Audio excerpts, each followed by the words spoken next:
Okay, just a short video. This here, I just buffed and polished this out. This right here. This used to look like that. This is the driver's side. Passenger side. What I used was this. Maguiars Mirror Glaze 105 Ultra Cut Compound. I did not sand or do anything else to it. And I used this right here. Just a simple polishing pad and a, not an orbital, but just a polishing sander, or a buffing, buffing wheel.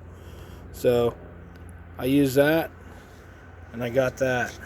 I started trying to use this mag and aluminum polish by Mother's, and it did help it a little bit, but it wasn't anything like that. So I got the buffer out on it and the 105, and it did a great job. Thanks a lot.